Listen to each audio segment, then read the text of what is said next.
Bismillahirrohmanirrohim. Assalamualaikum warahmatullahi wabarakatuh.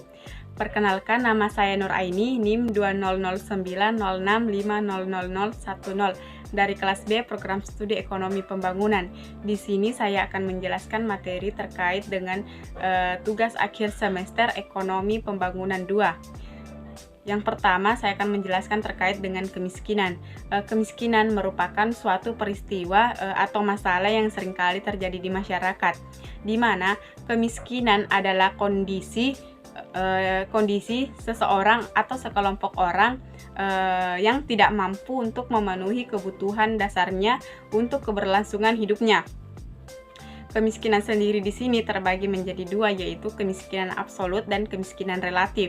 Kemiskinan absolut diperkirakan tingkat pendapatan dan kebutuhan, di mana konsep ini dikaitkan dengan untuk menentukan tingkat pendapatan minimum yang cukup untuk memenuhi kebutuhan dasar seperti makanan, pakaian, dan perumahan untuk menjamin keberlangsungan hidup. Yang kedua, kemiskinan relatif. Kemiskinan relatif ini bersifat dinamis, di mana sehingga kemiskinan relatif ini akan selalu ada. Yang ketiga, selanjutnya kemiskinan relatif terjadi karena pengaruh pembangunan yang tidak merata, di mana contohnya pengangguran banyak terjadi karena kurangnya lapangan pekerjaan. Yang kedua, kemiskinan alamiah. Kemiskinan alamiah terjadi karena langkahnya sumber daya alam. Contohnya penduduk yang berada di wilayah benua Afrika. Indikator kemiskinan terbagi menjadi 3. Yang pertama, tingkat konsumsi beras. Yang kedua, tingkat pendapatan.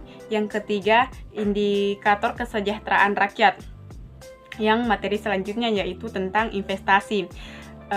Menurut Keynes, investasi merupakan kenaikan dalam modal yang tersedia, tetapi kenaikan tersebut dalam proses produksi akan menaikkan penawaran agregat yang diperlukan untuk mencapai full employment.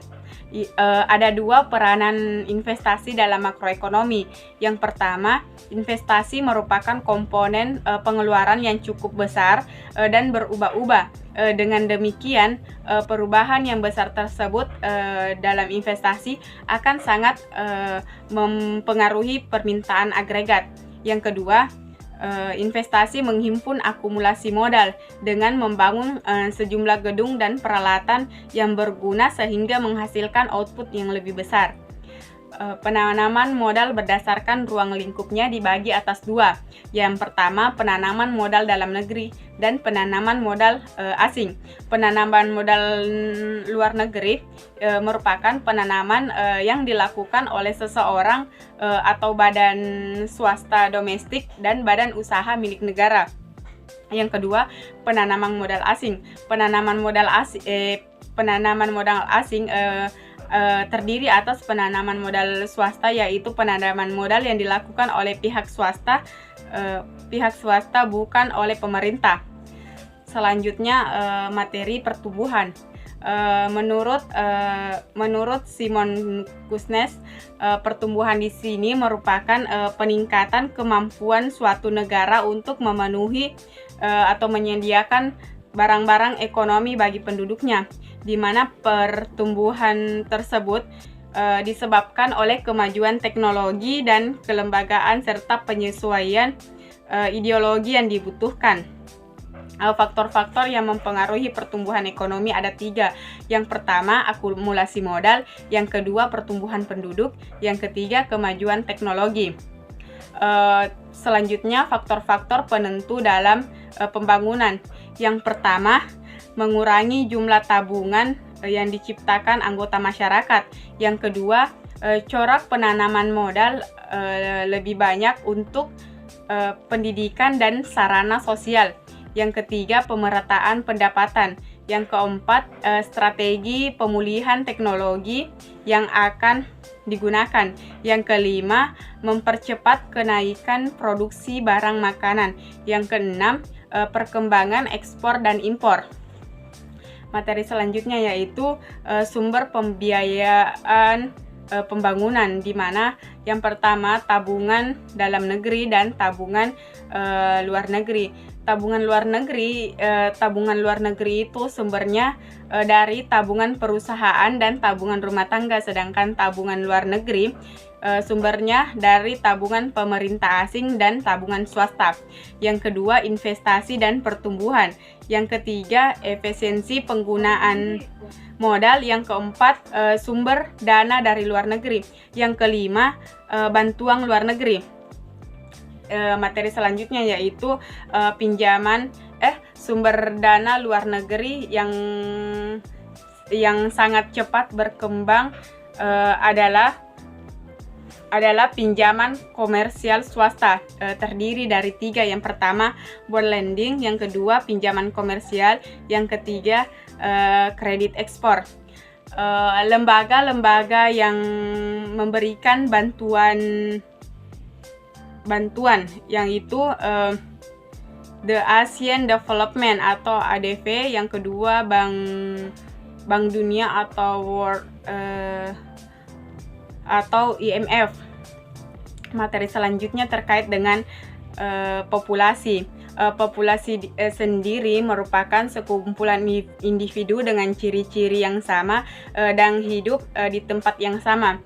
Sekumpulan individu tersebut memiliki kemampuan bereproduksi antar sesama. Populasi terkait dengan demografi, bagaimana demografi saat ini dan demografi yang akan datang. Demografi sendiri merupakan data tentang populasi masyarakat yang meliputi usia, jenis kelamin, dan ras. Indonesia pada saat ini telah mengalami bonus demografi, yang mana bonus demografi merupakan peluang yang dinikmati suatu negara sebagai akibat dari besarnya proporsi penduduk produktif atau rentang usia 15-64 tahun dengan evolusi kependudukan yang dialaminya. Di Indonesia, fenomena ini terjadi karena proses transisi demografi yang berkembang sejak beberapa tahun lalu dipercepat oleh keberhasilan kebijakan kependudukan yang menurunkan tingkat fertilitas. Penyebab populasi yang pertama karena kelahiran atau natalis. Faktor alami yang menyebabkan bertambahnya jumlah penduduk pada waktu ke waktu. Yang kedua, kematian atau mortalitas. Tinggi rendahnya tingkat kematian di masyarakat dapat diketahui dengan jumlah kematian penduduk dalam setahun. Yang tiga, migrasi. Migrasi di sini merupakan perpindahan penduduk dari suatu tempat ke tempat lain. Migrasi ini mempengaruhi pertumbuhan penduduk suatu wilayah dan menjadi faktor non alamiah pertumbuhan penduduk. Materi selanjutnya yaitu bagaimana cara mengukur jumlah populasi penduduk. Salah satu cara untuk mengukur jumlah populasi penduduk yaitu dengan dilakukannya sensus penduduk.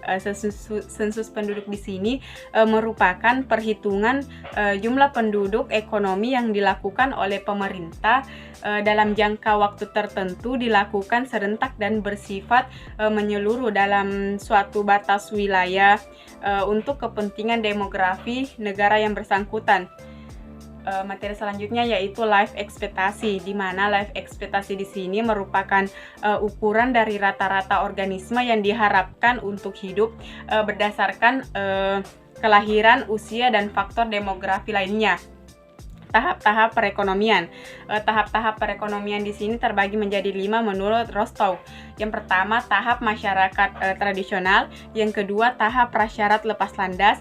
Yang ketiga, tahap lepas landas. Yang keempat, tahap menuju kematangan. Yang kelima, tahap konsumsi tinggi. Sejarah populasi penduduk. Manusia diawali dengan masa bercocok tanam, kemudian beranjak ke masa pertanian, kemudian masuk pada masa revolusi industri. Revolusi industri sendiri di sini merupakan perubahan besar-besaran mengenai cara manusia dalam mengelola sumber daya untuk memproduksi barang dalam berbagai sektor bisnis sehingga berdampak pada kehidupan ekonomi, politik, dan sosial budaya. Revolusi industri ini membawa dampak, yaitu terjadi perang dunia mengakibatkan jumlah populasi anjlok. Setelah Perang Dunia Kedua, masyarakat mulai memperbaiki perekonomiannya. Sekian materi ekonomi pembangunan yang bisa saya jelaskan. Kurang dan lebihnya mohon dimaafkan. Wabillahi taufiq wal hidayah. Wassalamualaikum warahmatullahi wabarakatuh.